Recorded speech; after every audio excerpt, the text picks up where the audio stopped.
खरं तर सर्वप्रथम मी आपल्या सर्वांना सांगू इच्छितो, रविवारी सुमारे 3 वाजताच्या आसपास माझ्या मतदारसंघामध्ये जी घटना घडली त्याचं पहिलं मी दुःख व्यक्त करतो, खेद व्यक्त करतो. त्या कुटुंबियाच्या दुःखामध्ये मीही सहभागी आहे, मीही संवेदनशील त्याबद्दल आहे.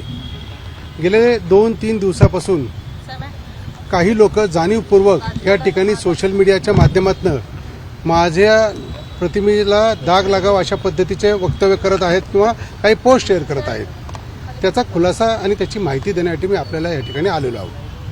खरं तर मी आपल्याला सांगू इच्छितो की रविवारी रात्री 3:21 रात्रीच्या माझ्या पीएनचा मला फोन आला. आपल्या मतदारसंघामध्ये कल्याणनगर भागामध्ये एक मोठा ॲक्सिडेंट झालेला आहे आणि त्याच्यानंतर बऱ्याचशा कार्यकर्त्यांचे फोन आले. त्यामध्ये मला एक कॉल विशाल अग्रवालांचा पण होता. त्यांच्याकडनं ही माहिती देण्यात आली की माझ्या मुलाचा ॲक्सिडेंट झालेला आहे, त्याला पब्लिकनी खूप मारलं आणि पोलीस स्टेशनला नेलेलं आहे, तर प्लीज आपण या ठिकाणी येता का. तदनंतर मी त्या ठिकाणी घरी निघालो. पहिलं घटनास्थळी गेलो, तिथनं सर्वजण या ठिकाणी पोलीस स्टेशनला गेले होते.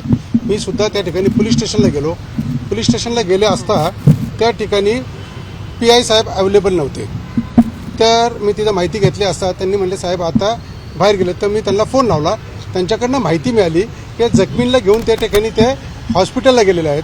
तर मी तदनंतर तिकडे निघायचा, मी तिकडे येतो अशा पद्धतीने त्यांना सांगितलं. तर PI साहेबांनीच मला म्हणले 10 ते 15 मिनिटात मीच पोलीस स्टेशनला येत आहे, तर तुम्ही तिथेच थांबा. आणि तसे ते आलेसुद्धा. आल्यानंतर मी त्या ठिकाणी त्यांच्याशी जाऊन भेटलो. पूर्ण घटनाक्रम त्यांच्याकडनं माहिती केला. त्यांनी त्या ठिकाणी मला माहिती दिली की ह्या ॲक्सिडेंटमध्ये 2 युवकांचा या ठिकाणी मृत्यू झालेला आहे आणि ती जी कार आहे ती कार तो लहान मुलगा चालवत होता आणि तशी एव्हिडन्स त्यांना किंवा प्रत्यक्षदर्शींनी त्यांना माहिती दिली होती. तर अशा या केसमध्ये आपल्याला गुन्हा दाखल करावा लागेल असं त्यांनी मला याची पूर्ण माहिती दिली. त्यानंतर मी त्यांना म्हणलो कायदेशीर जे काय कारवाई आहे आपण त्या ठिकाणी करावी. आणि एवढे बोलून मी त्या कुटुंबियाच्या व्यक्तींनाही सांगितलं ही सिरियस बाब आहे आणि ह्याच्यामध्ये आपल्याला तुम्हाला कायद्याच्या हिशोबाने पुढे जावं लागेल. आणि त्यांना हे सांगून त्याच्यावरती साहेबांना सांगितलं की आपण या ठिकाणी गुन्हा दाखल आपल्या पद्धतीने करावा. तुमच्यावरती जे काही ज्या पद्धतीने आरोप लावला, मी अजून एक सांगू इच्छितो की काही लोक या ठिकाणी पब संदर्भात बोलत होते. आपल्या माध्यमातून पण मी विधिमंडळामध्ये बऱ्याच वेळा ह्या पब संदर्भातली आवाज उठवलेला होता. मागच्या वर्षी मे महिन्यामध्ये कल्याणनगर स्वच्छ असोसिएशनच्या सर्व सभासदांसह मी अमिताभ गुप्ता साहेबांना भेट घेतली होती आणि या पब संदर्भात जे नाईट लाईफ आहे हे बंद व्हावं याच्यासाठी त्यांच्याकडे मी भेट घेऊन मीटिंग घेऊन त्यांना सांगितलं. कित्येक वेळा माझ्याकडनं तिथं पत्रव्यवहारही झाला आहे. तसंच मी DCP त्या टायमिंगला पंकज देशमुख साहेब होते, त्यांनाही पत्रव्यवहार केला होता. त्याचे सर्व पुरावे माझ्याकडे या ठिकाणी अवेलेबल आहेत. तर आणि अशा पद्धतीने आपण सगळं केलेलं आहे. अग्रवाल हे तुमचे मित्र आहेत, तुमची जी व्यावसायिक काय तुमची भागीदारी याच्यामध्ये आहे का असं सुद्धा आता आरोप होते, म्हणून तुम्ही त्यांना वाचवायला गेले. राजकीय क्षेत्रामध्ये मी प्रवेश करायच्या अगोदर ज्यावेळेस मी नोकरी करत होतो त्या काळामध्ये मी त्यांच्याकडे काम करत होतो. इंजिनियर म्हणून ज्यावेळेस मी पासआउट झालो तदनंतर मी त्यांच्याकडे काम केलं होतं. एवढी माझी ओळख आहे आणि ते माझ्या मतदारसंघातले एक मतदार सुद्धा आहेत. पण त्यांचे आणि तुमचे व्यावसायिक संबंध आहेत असा देखील एक आरोप केला जातो. याच्यामध्ये काय? एक लोकप्रतिनिधी म्हणून मी प्रत्येक व्यक्तीला या ठिकाणी ज्यावेळेस त्यांचा कॉल येतो तर आम्ही त्यांना मदत करायला तिथे जात असतो. व्यावसायिक संबंध म्हणला तर त्यांचा माझा फक्त नोकरी आणि त्यांच्याकडे काम केलं होतं एवढा माझा त्यांचा संबंध आहे. अग्रवाल यांचा तुम्हाला कॉल आला, तुम्ही त्यांच्याशी कॉन्टॅक्ट केला, पण जे पीडित होते ज्यांचे 2 जण यामध्ये बळी गेले त्यांचे आई वडील सुद्धा पोलीस स्टेशनच्या तिथं आलेले होते, त्यांच्याशी तुम्ही संपर्क केला का? त्यांचे हे सगळं खोटं आहे. त्यांचे आई वडील इथे नव्हते. मी माहिती घेतली, हॉस्पिटलमध्ये पण माहिती घेतली PI साहेबांकडनं. त्यावेळेस त्यांना डेड बॉडी त्यांची ससूनला नेली गेलेली हे सांगितलं. त्यांचे आई वडील इथे नव्हते. माझ्याच कार्यकर्त्यांनी तिथं मदत करण्याचं, हॉस्पिटल लवकर त्यांना घेऊन जा अशा पद्धतीने करत होतं. तिथे ठेवण्याची ही मदत माझ्याच कार्यकर्त्यांनी या ठिकाणी केली होती.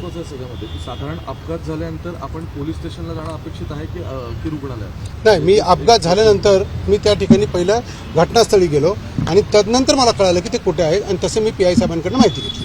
या सगळ्या याच्यामध्ये तुम्ही जसं म्हणता की तुमचं बदनामी किंवा नाव खराब करण्याचा प्रयत्न केला जातो, कोण याच्या पाठीमागे? बरेच सोशल मीडियामध्ये आहेत. बऱ्याच जणांनी टाकलेला आहे. मी वैयक्तिक असं कोण नाही, पण बऱ्याच जणांनी टाकलेलं आहे. असे आरोप लावले जातात की आरोपी गेला तेव्हा त्याची पिझ्झा बर्गर खाण्याची सोय करण्यात आली. तशी आपल्याला आता आपले गृहमंत्री असतील किंवा कमिशनर साहेब असतील, त्यांच्याकडे सगळे CCTV फुटेज अवेलेबल आहे. ज्यांनी कुणी त्या दिला असेल त्याच्यावरती कारवाई करा. CCTV फुटेज खुलं करण्याची तुम्ही मागणी करणार का? हो, करणार ना, का नाही करणार, करणार. ओके हिंदी नाही रे, आपके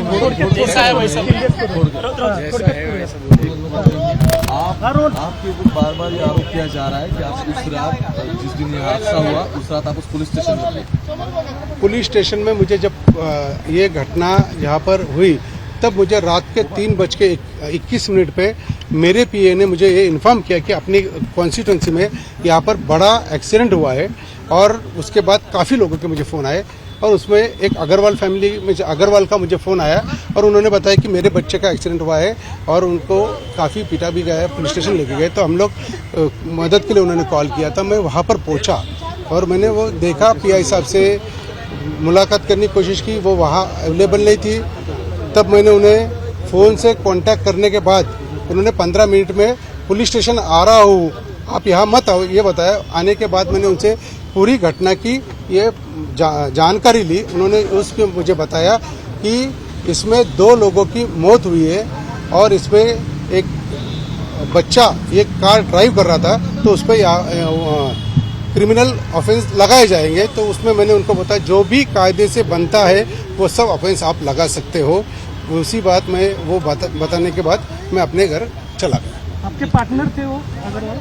ये कोई जानबूझ के शायद से कोई ये फैला रहे, आप इसकी जांच कर सकते हो। सर, अण्णा एक खरं तर या संपूर्ण घटनेकडे तुम्ही कसं पाहता? आरोपीला 2 लोकांचा जीव घेतल्यानंतर आरोपीला लगेच तात्काळ जामीन मिळतो. एक लोकप्रतिनिधी आमदार म्हणून तुम्हाला काय वाटतं याच्याविषयी? नाही, याच्याशी मला पण संवेदनशीलता आहे. आता हे कायद्याने कोणत्या ह्याच्यातनं घटका दिलं मला त्याचं ज्ञान नाही. ते जे काय कायद्याने केलं असेल त्याच्यावरती आपल्या तज्ज्ञांनी या ठिकाणी अभ्यास करून हे करावं. ABP माझा, उघडा डोळे बघा नीट.